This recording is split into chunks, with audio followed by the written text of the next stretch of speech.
Let's get radical. So scene starts off with rain falling outside. I said, Hey, hold on. It's raining outside. Obvi. I know, my girl. I know. But it's raining at night. I can't blame Kirito if he wants to sleep at this time because let me tell you something. Rain falling at night equals best sleep of your life. Moving on, the two of them were polishing their swords. Till Kirito noticed that their pages, Ronia and Tize, are late. And they've never been this late before. So Kirito goes out for the window and check on them. Then a second after he left, someone was knocking at the door. And EUGEO checks who it is, and it was a girl named Fernica. The page of this gray-haired dude. You know, the dude who was making her do unacceptable things.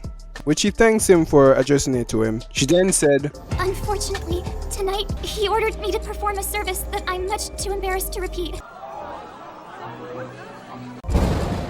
and the thunder confirms me and EUGEO's assumption. She continued saying she told Ronia and TJ that if he kept giving her orders like this, she'd have to leave the academy. Understandable, because I'm not going for that shit. And they told her that they'll go up to him and try to reason with him. But unfortunately, they still haven't come back. And after hearing that, EUGEO told her to stay here and runs off. He pulls up their door, knocking at it, and they told him to come in. So EUGEO does and smells this repugnant odor and wants to know where his and his friends' pages are. But instead of giving him an answer, they just give him an idea to follow them. They made it to their bedroom. And hey yo, what the hell is this? What kind of freaky dirty shit are you all on? But I was wrong. It was something much worse. Much worse. Because when EUGEO looks up, he sees Ronia and Tize tied up. And EUGEO in anger asks what is the meaning of this. And this dude, you know what, I don't even know his name. I'm just gonna call him guys who's the voice actor voice. Like Toshiro Neji. Or Pervy Neji from the alternate world. You'll see why soon. Not cool Toshiro answered OG Soulburner. Primary trainees Strinin and Arabelle disrespected us to such a degree. Disrespected? What do you mean by disrespected? All they did was stand up for their friend because of all the inappropriate orders your friend keeps giving her to do. And you're just as responsible as he is for letting him do as he please. And the two of you call yourselves noble knights. Brother, nothing noble about you two. And you just said the same thing I said. And also, this is just going too far. But Neji claps back saying, he ain't against the rules.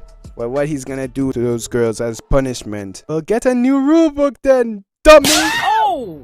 This brother is ignoring me and then he jumps in the bed.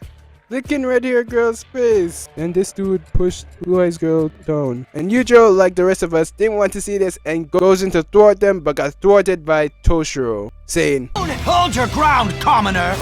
and he said, this is punishment? No, this is not punishment. This is sexual harassment. Sexual harassment? If that counts as sexual harassment, then they're twice as guilty! Someone call the police! For once, the idiot makes sense. Somebody please call the police. Police! Police! Help! Police! Help! Police! Help! Help! Police! Help! Hold up! Hold your ground, commoner. Did he just say, commoner? Commoner? Why this guy has to be such a classist? He's a violator, now a classist. Damn these rich people. Right, sister, damn and all the hell.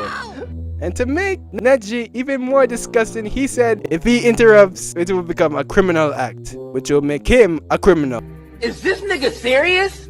And what you're doing isn't a criminal act, but you're the criminal. And if you rewind a second, we see his red eyes. Yep, this guy's a demon. Or maybe he used them to freeze his legs. I don't know.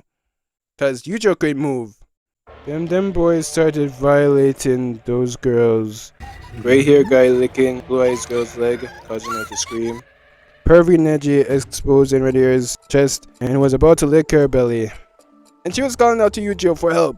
EUGEO, who is still struggling to move, getting a flashback to Kirito's radical speech. There are things you just shouldn't do, even if there's no law against them. At the same time, there might be stuff you should do, even if the laws say you shouldn't.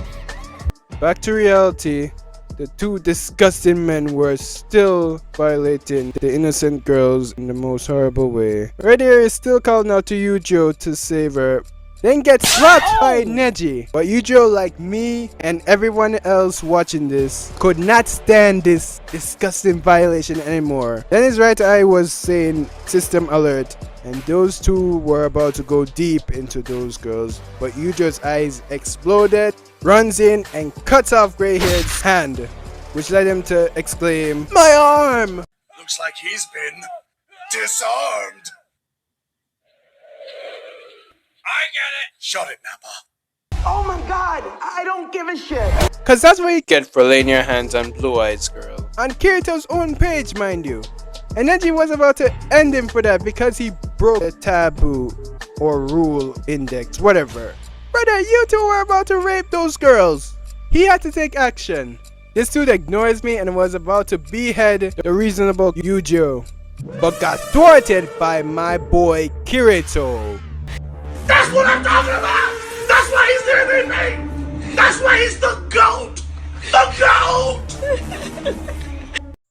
Then this dude had the gall to tell Kirito to step aside cause EUGEO violated the taboo index. Bastard. You don't dare say the word violate. Cause that's the word you and your friend been doing to those girls who had every right to stand up to you for their friend.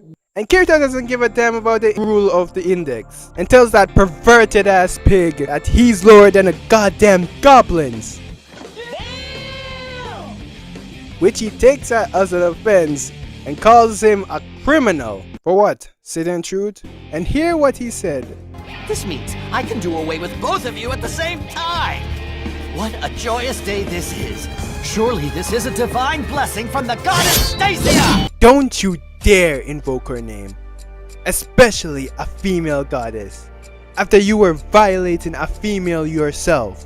You damn rapist. And as I know for a fact, Goddess Stacia would not allow this. You act like Andy when he pulled up at the church demanding God to kill Peter Parker.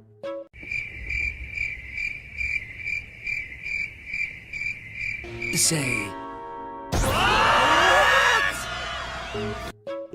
Bro, what's wrong with him? Something wrong with this nigga, bro. For real.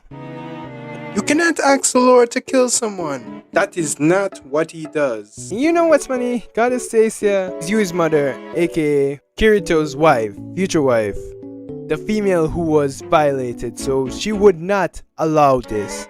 She would definitely not allow a person like you to invoke her name while you just violated a female. You and your friend violated two females, two girls that were innocent. He then boots up his sword in a red color. You know, I love red, but no, brother. You're giving red and black lovers like me a bad name. But Kirito boots up his own sword. Both things collided, and Neji managed to get Inosuke on his knees. But my boy was still holding on. So Torishiro turns off the ice, and what the hell is that face? Yep, I was right. He's a demon. No Sherlock. But Kirito ain't getting defeated by this guy who violated his and EUGEO's pages and invoked the name of Goddess Stacia and pushed back, shattering the top of Toroshiro's sword, then cuts off his arm. And they showed us that 3 times. Legendary. And he was screaming in pain, talking about, "My arms!"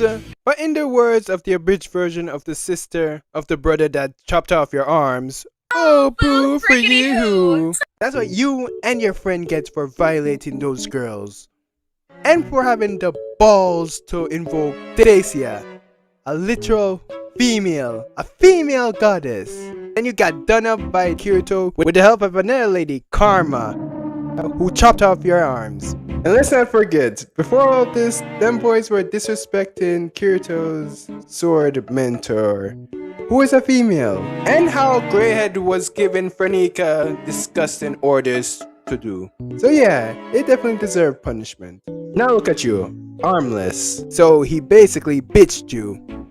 Wait, no, let me not use bitch because that's an insult. No offense, you. No offense, females, no offense. Okay, what's in that word? Humiliated? Castrated? Yeah, thanks my boy. Castrated. Yeah, you're castrated. And I'm not going to even lend you a hand or two in finding your damn arms. And this dude has the audacity to ask Greyhead to untie his ropes and help find his arms. But Greyhead said he can't because it violates the law.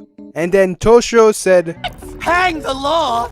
the law dude said, hang the law. How ironic. And the dude said to violate the law.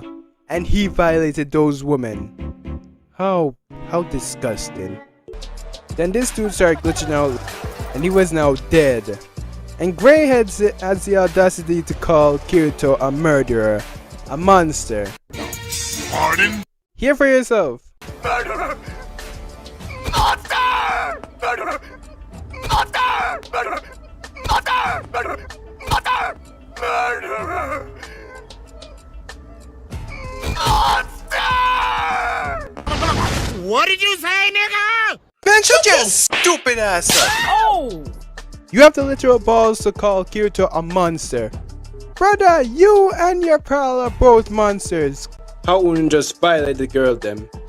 This reminds me of a scene from Data Live, where the guy who Kurumi killed calls her a monster. Help! Please! She's a monster! You have to help me! Before all this, they were abusing an animal. A cat. A kitten to be more accurate. One fucking baby cat. For fun! This is beyond animal cruelty. Even Kurumi gave the most valid clap back. You tried to kill something without being ready to be killed yourself. Doesn't that seem odd to you? It was helpless, and now you are helpless. And that part pretty much links to the situation at hand. Because in this situation, the two girls are the cats, while the animal abusers are the sexual abusers themselves. Because Kirito and EUGEO, just like Kurumi, had to take action. Had to show them that karma exists. And she is a very strict person when it comes to morals. Because the gray-haired dude and Neji were about to rape those girls, those innocent girls. And the more I watch this, the more I get why this anime is hated by some people. Reki Kawahara, what the hell is wrong with you? You made two of my girls get violated. You made Asuna get violated. You made Sinon get violated. And now you made these two get violated. You made Red Hair Girl and Blue Eyes Girl get violated. And I just know the voice actors must have felt creeped out when voicing them. But aside from that, all the violators got what they deserve. And if Kirito and EUGEO would have killed those two guys, then I'd be fine with it. Pretty sure every one of us would be fine with it. True that. I'd say give them a hand, but it'd be redundant. Because as you see here, they already got themselves some hands.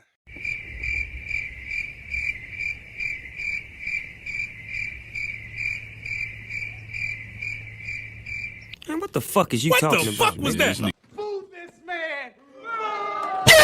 And as for Kirito and EUGEO, big ups.